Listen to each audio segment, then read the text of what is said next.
Afternoon, everybody. I'd like to welcome everybody to this hybrid meeting of the General Licensing Committee. This meeting is being broadcast live over the internet and will be available to you online now and in the future.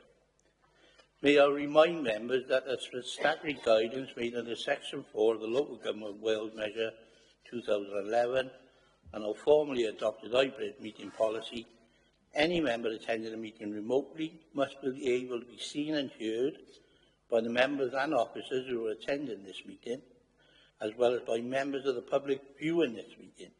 So can I ask that you all please use your cameras for the duration of the meeting. We welcome the use of the Welsh language at meetings. I've had no requests from people to speak Welsh today, so this meeting will be conducted in English only. Members in the chamber, please be aware that we're all on camera and you may be visible on screen and people around you are speaking, and please remember to speak clearly in your microphones. Members participating remotely, can you please refrain from using the chat function and instead use the raised hand icon to indicate when you want to speak. Please remember to keep your microphone muted when you are not talking. If you're now moving on to the agenda, we move to item 1, which is attendance and apologies. Jay, do we have any apologies, please, today? Thanks, Chair. We've had apologies from Councillor Cowles. Thank you. No others from anybody? No. If not, we'll move on to item 2, which is declarations of interest. Members, do you have any interests to declare? Anybody online? No, that's great. Thanks very much. We move on to item 3, which are the minutes of the Licensing Committee on the 11th of the 3rd, 25. Within your packet is page 3 to page 8. Members, could you possibly state whether you have anything to raise in relation to their minutes? If not, I will take them as approved. Are we all okay with that? Or anybody? That's great. Thank you. We'll now move on to item 4, which is the minutes of the previous licence hearing, which are on pages 9 to 16. Members, are you happy to note the minutes? Yeah, everybody? Yeah, thank you for that. We'll now move on to item 5, which is a workload update. Workload update quarters 3 and 4, which is October 2024 to March 2025. Claire, from Team Manager Licensing and Trading Standards, could you deliver a report, please? Thank you, Chair. I'm just sharing my screen for members' information. So the first report for members this afternoon for General Licensing Committee is to provide an update on the work undertaken by the licensing team during quarters 3 and 4 of the 2024-2025 reporting period, that being the months from October 2024 to the end of March 2025. The report is to update the committee on the work of the team in relation to its functions that sit under the General Licensing Committee, that those being Hackney Carriage and Private Hire Licensing, scrap metal, charity collections, which include both house-to-house and street collections, street trading, smoke-free legislation, animal establishment licensing and sex establishment licensing. Section 4 of the report provides information to members relating to the number of complaints received in relation to Hackney Carriage and Private Hire Licensing. As members can see, complaints received during that period have been varied, including allegations of an unlicensed driver and unlicensed vehicles, vehicles licensed outside the borough operating and touting for business in Torvine, and allegations regarding driver conduct. All complaints received have been investigated and action taken as appropriate, which have included several written warning letters being issued. A complaint was received in relation to a licensed Hackney Carriage and Private Hire driver smoking an electronic cigarette in his licensed vehicle.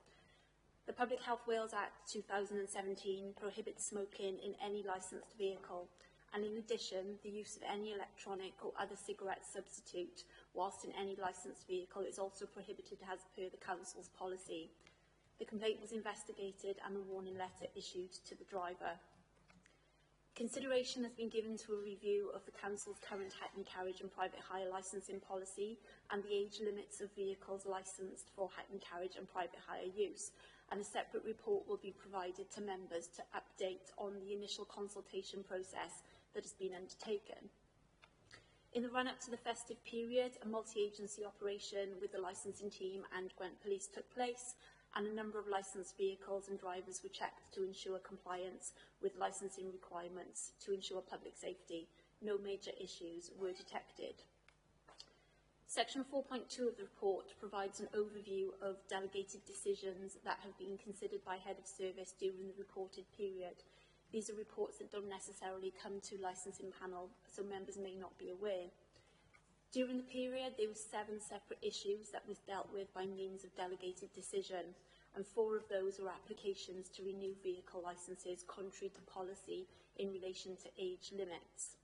3 of those 4 applications were granted, with 1 being referred to licensing panel for decision. There were no licensing panel hearings relating to hackney carriage and private hire matters during the reporting period. If I can move members to section 4.7 of the report, there's been 9 complaints received in relation to animal establishment licensing during the reporting period, relating to both licensing and animal health and welfare. Complaints received include allegations relating to unlicensed activities, namely boarding and breeding, animal welfare and noise nuisance from dogs barking. A number of complaints received have provided minimal information in order for the team to investigate further. When complainants have been contacted and been asked to provide more information so that officers can carry out thorough investigations, sometimes we have the circumstances whereby that complainant does not contact us back to provide the information that we need. Where adequate information has been provided, investigations are carried out and advice and warnings issued as appropriate. And sometimes we see people through the application process to ensure that they are licensed correctly. 4.9 of the report refers to overall work results, and the activity report is attached at Appendix A. Members will note that some of the targets in place have not been achieved. This is due to staff resourcing pressures within the team, which members have been made aware of during the last year, and this has resulted in some delays in meeting service response times. However, we are now at full complement, and hopefully, going forward, matters will improve. There's been no complaints against service during the reporting period for matters falling to the General Licensing Committee for determination. It is recommended that the Licensing Committee note and comment on the contents of this report and note the activity report for October 2024 to March 2025. Thank you, Chair. That's my report. Thank you, Claire, for that. Is any members wishing to comment or ask any questions regarding the report? Jean? Thank you. Can I just clarify then, on page 26 of the report, licensing team activity report, service improvement plan measures, there are a few there that are either amber or red. Are those issues because of the staffing issues that have now been resolved? Partly, yes. Licensing is a very reactive service as well, and sometimes we have to make the decision whether to react or be proactive, and obviously reactive work takes precedence over proactive work. So, yeah, they are red, partly due to staff resourcing pressures, but now that we are at full complement, we'll hopefully see improvements in these now going forward for this financial year. Okay, thank you. That's good to note. You all right with that, Jean? Yeah, thank you. Anybody else before we move on to the recommendation? No. The recommendations are on page 20 of the agenda. As Claire just said, the recommendation, you note and comment on the contents of the report and note the activity report for October 2024 to March 2025. And members in agreement? Yeah. Anybody don't agree or abstain? I must say that, otherwise we leave that out. So all members agree, so that's great. Thank you very much for that. We then move on to item 6, which is a taxi convictions policy. I'll now ask Robin Gray, Senior Licensing Officer, to deliver the report for us, please. Thank you, Chair. I'll just share my screen to bring up the report.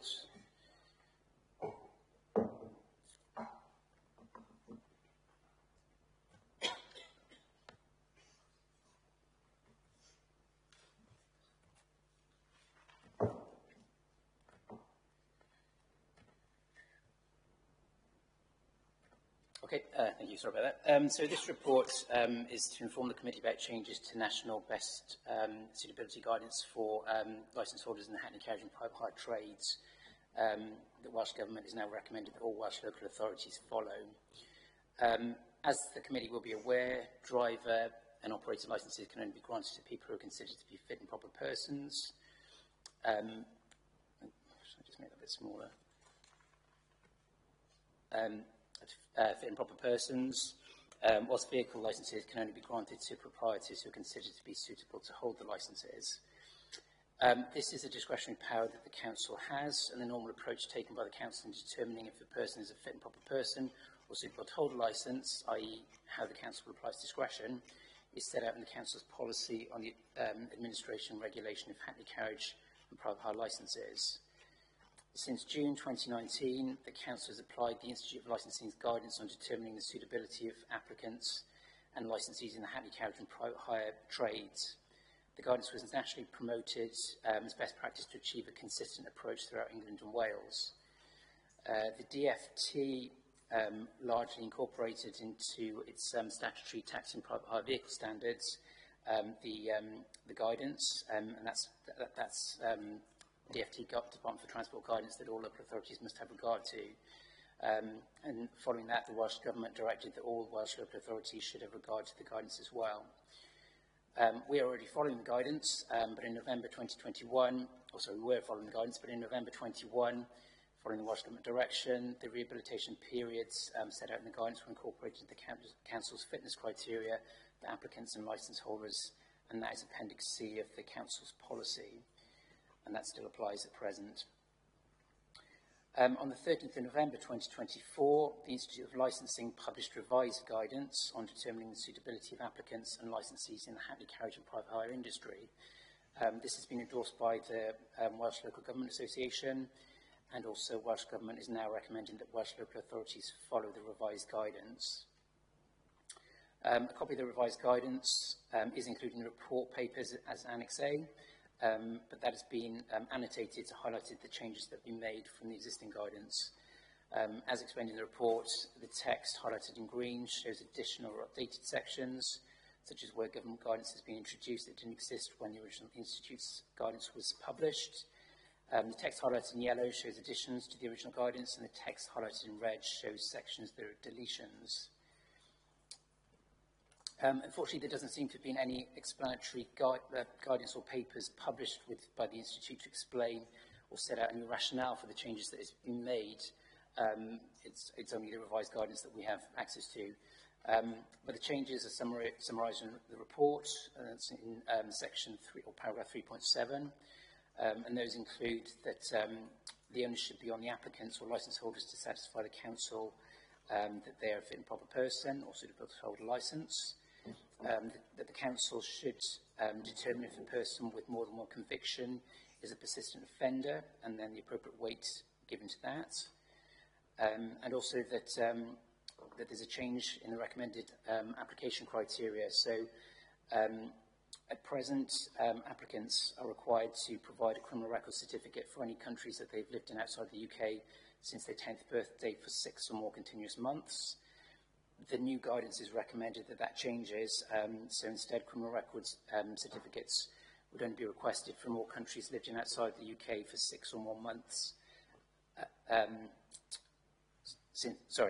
Would now be needed for certificates if they spent 6 or more months, whether continuous or in total, and that's outside the UK since their 18th birthday instead of their 10th birthday.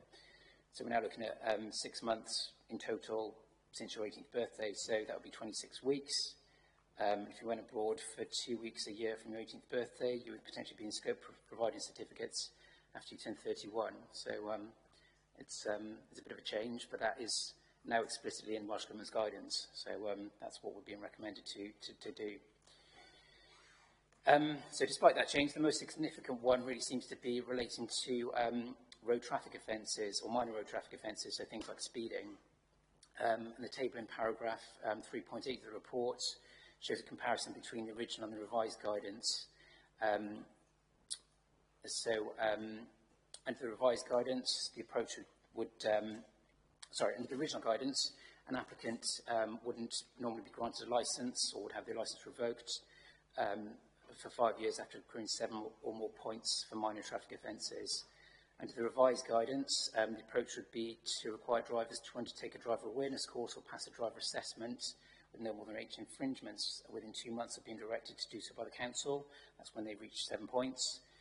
And then if they fail to comply, the recommendation or the guidance suggests that they wouldn't get a licence for 12 months following them failing to do that.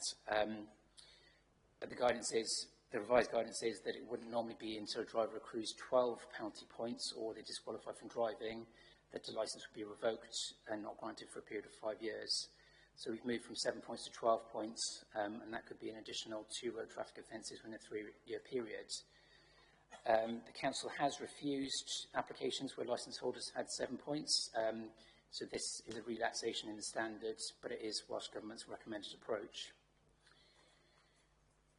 As the report explains, the guidance refers to the use of the National Register of Taxi Licence Refusals, Revocations and Suspensions, and currently we record decisions to refuse or revoke a licence on that register, but the recommended approach is now to also record all suspensions. So where we suspend a taxi driver licence, for example, due to a medical condition or breach of conditions, whether that's a decision by the licensing panel or head of service, that should be recorded on the register in accordance with the guidance. Should the committee be minded to adopt the revised guidance, the Institute of Licensing Guidance, as per Welsh Government's recommendation, consultation with licence holders and the public will need to be undertaken, and any comments received fully considered before a final decision is made.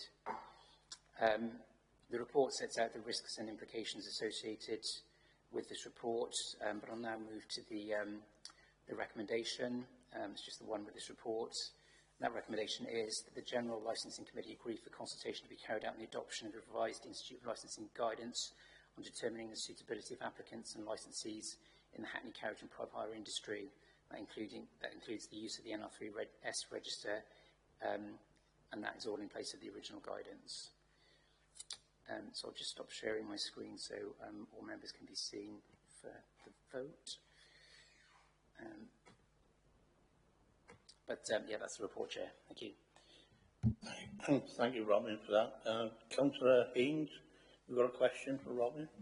No, just a bit of a comment, really. I mean, 1.7 in Annex A says, the end of that chapter says, any departure from the adopted policy should be the exception rather than rule. And if this is a Welsh Government recommendation and they're saying it should be any departure from it should be the exception, and I think we really ought to be agreeing to that recommendation. So I'll move that recommendation. Did you want to elaborate any more on that, Robin? Nothing more than I've already said, really. It is Welsh Government's recommendation. Again, we've not, as with the Institute of Licensing Guidance, there was no kind of briefing papers or anything to sort of suggest why Welsh Government have directed us to kind of go with a slightly lower standard in some circumstances, but it's what Welsh Government say nationally we should be doing. So.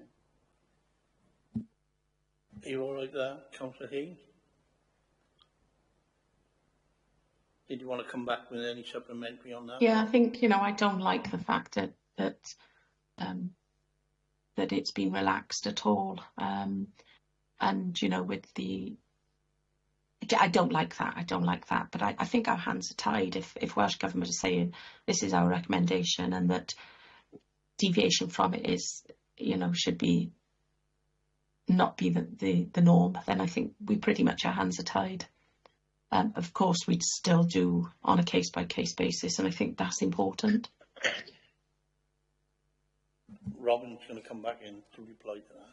Sorry, just to kind of reiterate what I said, this is not necessarily adopting the policy at this stage anyway, it's just going out for consultation, so the views of the trade, the views of the public will be sought, and then they can all be taken into consideration before a final decision is made. So the committee will have the opportunity to reconsider everything at a future meeting.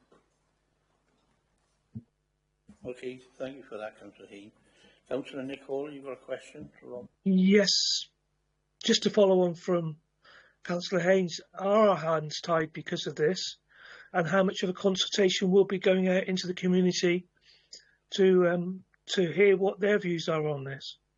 You know, relaxing something that's pretty, well, to have 12 points on licence is pretty desperate. To have 7 points on your licence is pretty desperate. And we're now relaxing them to 12, potentially putting somebody at more risk, you know. I really do feel that it should go out to a public consultation and really take on board how they feel about it, because those are the passengers that will be using these fares. Thank you. Excuse me, I've got a bit of a sore throat. Robin, you want to reply on that? Yeah, we haven't yet devised the consultation process, how we're going to consult us yet, but I anticipate that it would be there'd be information on our website, there'd be comms that go out to kind of let people know that that we're consulting. All licence holders will receive correspondence to advise them that the policy is out for consultation. In terms of, I think was the question, how tied are your hands? Was that right? Mm-hmm. Yeah. I mean, I don't know whether legal have any sort of comments on this, but I would have thought that as a council, we have to take on board the comments we received during the consultation, and that has to inform the decision. Any policies that the council make, or any decisions they make in terms of policy would be subject to judicial review. So there needs to be kind of a full and proper consideration of all comments received. And, you know, if there's general support for or against, then obviously the committee would have to be mindful of that when making a decision, even if it is contrary to government guidance. I don't know that we can't deviate from it, but I mean, the committee will be updated sort of when we get to the end of the consultation period on what options are available to you. Yes, I'll ask Claire to come in and give a response. Yeah, I just want to confirm exactly what Robin has just said. It has to be, the consultation has to leave open the option to be able to adopt a different approach, but obviously that different approach will need to be justified, so I entirely agree with what Robin has just said. Thank Can I just come back on that? Yeah, I'm just going to ask you, did you want to come back? Yeah, so how much resource and how much time frame is going to be included in doing this consultation with our communities? Again, we haven't devised the consultation processes yet. I would have thought that we probably would be looking to bring this back in November, if it's a meeting in November, so that will allow kind of maybe looking at a 12-week consultation period, if that would give us time to do that. I mean, if members have got any suggestions on how they feel that we could engage with the community, obviously we're happy to take those on board. I think the usual sort of approach is that the council has a consultation page, so we would put the information on there, and that will go out to anybody, I guess, that's signed up to receive notifications on that. But we can also look to get it out in our comms, so the weekly Torvine newsletter that goes out, as well as on social media, so we can publicise it as widely as possible. But yeah, as I say, we'll have to take direction if members have any sort of suggestions on how we can reach community groups or anything like that. Councillor Hall, do you want to come back in? Yeah, sure, thank you. A lot of the consultations that we have, like active travel, we get members of the members' offices going out to community centres and heritage centres and doctor surgeries to discuss this. Is this something that you would consider? To get to those people that don't use the internet or don't have any facility for that. You know, the Heritage Centre in Blanavon is used quite a lot for consultation, and I believe it's quite useful to have that. Thank you. Yeah, we can definitely look into that. Happy to talk to anybody that wants to understand what we're doing and the implications of it. So yeah, we'll sort of reach out to colleagues, our comms colleagues, no doubt they're aware of kind of how consultation processes are run. So we'll explore that with other departments and sort of follow best practice, really. Thank you. Ethan, thank you, Councillor Waller. Councillor Watkins?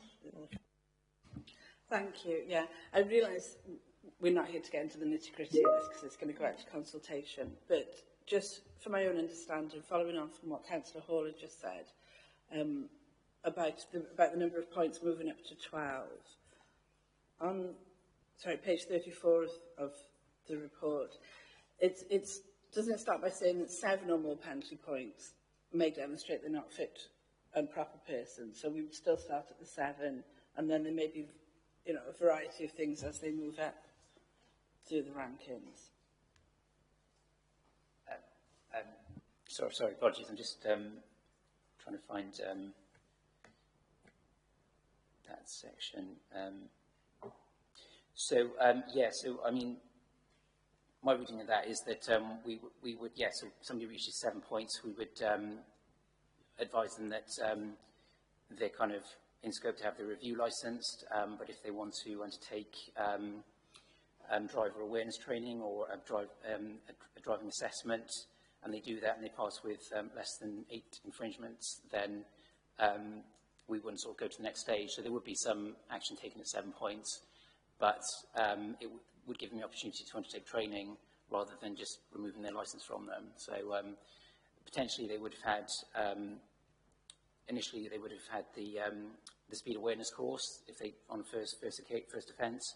They then could have had another 3 offences to get up to 7 points. That's 4 offences within a 3-year period. So they have had quite a bit of warning, to be fair. But yeah, you're totally right that there would be sort of some action taken when they reach 7 points. It's just a kind of slightly lower thing than we do at the moment. So yeah.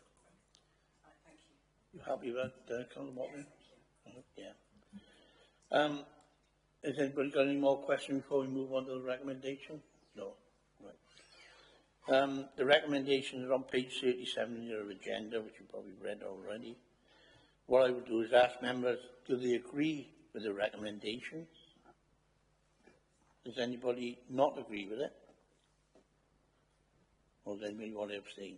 So we all agree then, do we? Yeah. So that's unanimous. Thank you for that. If we move on to item 7, which is a review of Hackney Carriage and private hire, vehicle age limits and signage requirements. Robin, if you'd like to give a delivery report, please. Thank you, Chair. I'll just bring up the report again.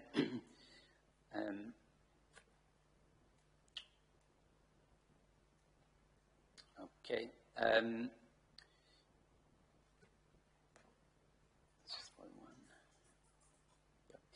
Okay, so this report seeks direction from the Committee on potential reviews of the age limits and signage requirements for licensed vehicles.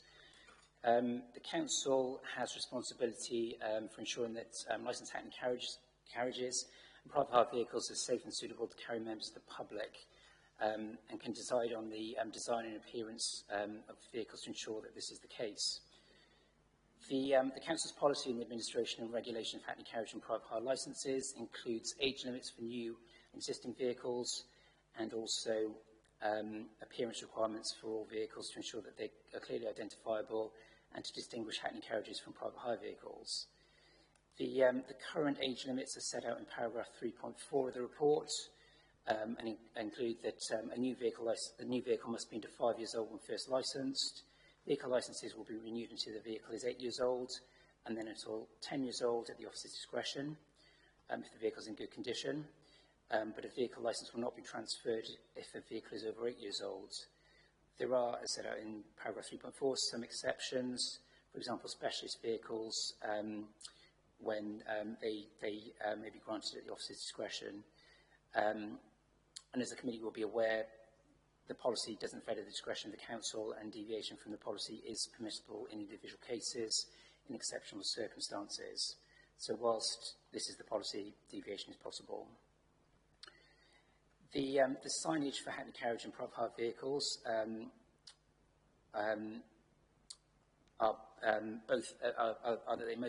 both types of vehicles display council-issued door signs on the rear passenger doors, and also licence plate on the rear of the vehicle, with Hackney Carriage signage being yellow and white, whilst private hire vehicle signage being green and white, and that's to provide the distinction between the two types of vehicles.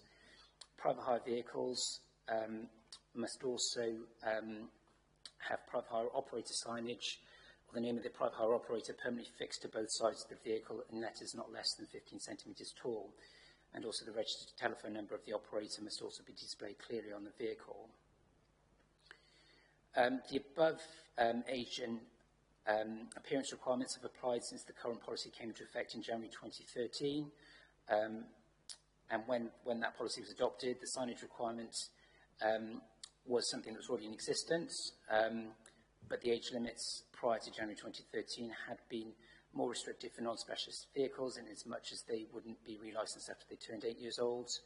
But non-specialist vehicles, the standards were slightly more relaxed in as much as they could be licensed if they're older than 5 years old when first coming on the road, and relicensed after 8 years old but again, that's if they were specialist vehicles, so purpose-built hand carriages or fitted with a tail lift. The committee is being asked to consider if it now wishes to review these age limits and signage requirements. As set out in the report, the last consideration of the age limits by the committee was in July 2021, and at that time the committee decided not to review the requirements. Since then, we've had numerous requests, or verbal requests, really, from the trade, but despite asking them to put their request in writing, nothing's been received. That said, though, we've received an increasing number of applications to licence vehicles in excess of the age limits. And since January 2024, we've received 10 such applications, and all those have been granted by the Head of Public Protection or the licensing panel. So that's the case where the vehicle is over 10 years old. The policy says it won't normally be licence granted or renewed, but in exceptional circumstances, either the Head of Service or the licensing panel have felt that the deviation from the policy is appropriate and therefore granted the licence. I think, though, it's well accepted that we're currently in a difficult financial situation and the cost of second-hand vehicles has increased substantially in recent years. So the initial views of the licensed trade was requested on a review of the age limits, and a number of responses were received, and those are included in the report as Appendix A. So they all were in support of a relaxation of the age limits. We've also received a request from a licensed driver and vehicle proprietor to remove the requirement to have private hire operator signage on our private hire vehicles. And the letter received from that driver is included in the report as Appendix B. The report, as members will have seen, includes guidance on age limits and operator signage that was given to English local authorities by the Department for Transport, and that suggests that local authorities shouldn't apply age limits or require operator signage, but that guidance doesn't apply in Wales.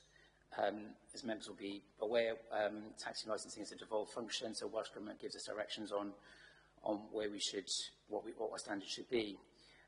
Welsh Government has sort of promised new taxi legislation and has consulted recently on a white paper, but we've had no timescales on when that will be introduced. It may include national standards for vehicles. There may be restrictions on what the councils can do.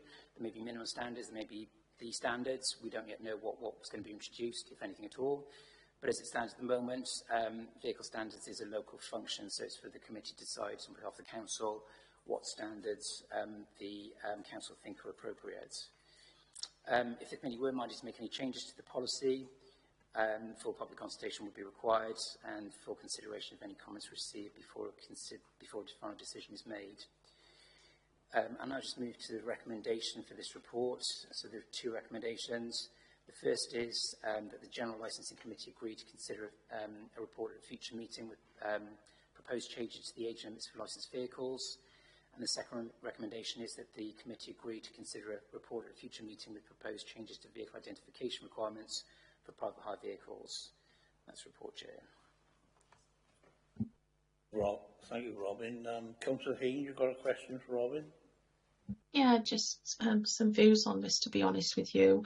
I fully agree that we should be going out to consult on the age limit of vehicles. We're in a situation where We've got massively increased cost of vehicles. We've got neighbouring authorities that can licence, and the drivers can operate within Torfaen. So we're losing out on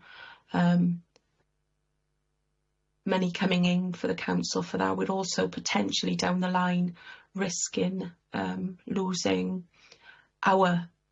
our taxi drivers to neighbouring authorities, and it potentially costing our residents more money because they're having to drive into Torfaen to pick up. So I think we're at a stage now where we should be looking to sort of align more with our neighbouring authorities to rule out those issues.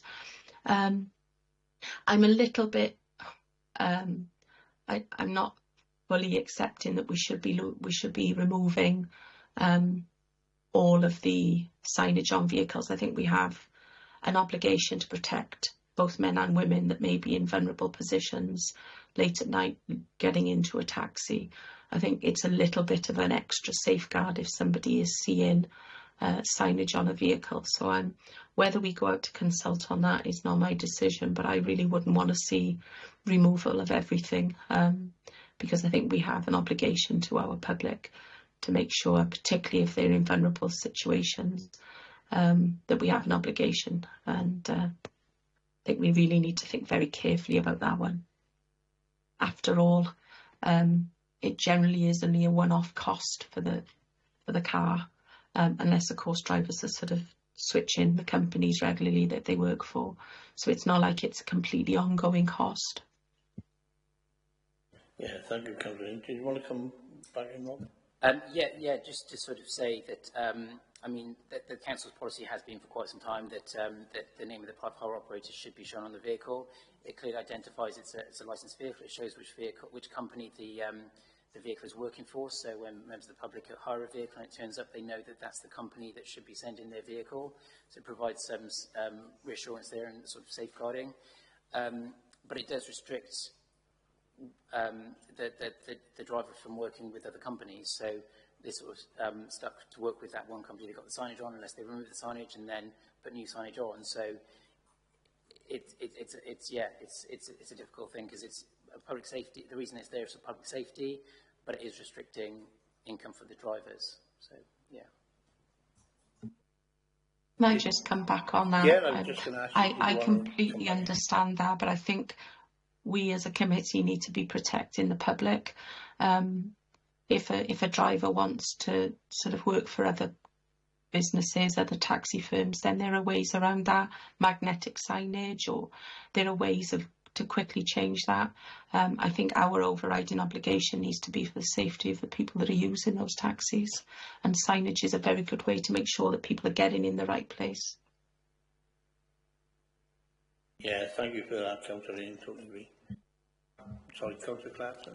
Yeah, thank you, Chair. I think looking at the recommendations, I think this is something that's been sort of in the air for some time, reviewing the age limits on vehicles, and in light of the amount that come back to panel now.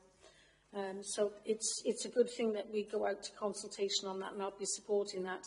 As we are going out to consultation, and there has been a request for the issue of vehicle identification requirements to be reviewed, I think it would be reasonable for that to be consulted on again, but totally understanding that no decision will be made until these reports and the consultation views come back to the panel. So we're not making a decision today, but I think as we're going out to consultation on the one issue which we all seem widely agreed on, to add the other in doesn't seem to be much of a hardship for us to include at the same time to satisfy the requests that have come in. Thank you, Chair. Thank you for that, Councillor Clark. Did you want to come back, Robin, with that? I was just going to come back to Councillor Haynes, if I could, just in terms of the private hire signage at the moment. There's a requirement for it to be permanently stuck to the vehicle, so I mean that could be something that the committee could look at.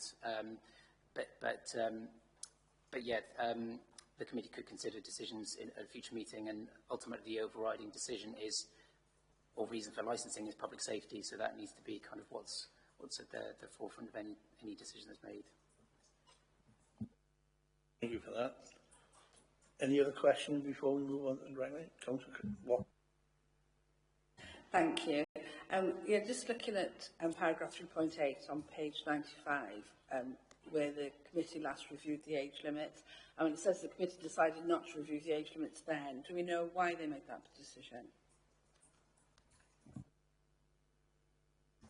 To be perfectly honest, I don't have a copy of the minutes to hand, but I could find that if it would be helpful for. I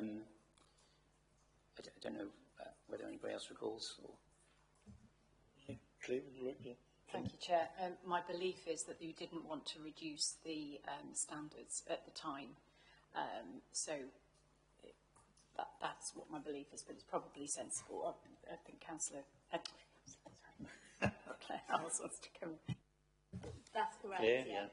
Just to confirm that what Claire has said is correct, it was members were minded to keep that standard on of the fleet. But obviously, as we've all recognised, things have changed, and our drivers and our trade have been heavily impacted since the pandemic, cost of living, etc., insurance prices going up, vehicle prices going up. But yeah, that was why the decision was not made back in 2021.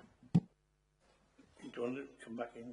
No, honestly, no, thank you. That's very interesting, yeah, to know what people were thinking about then and how maybe things have or haven't changed now.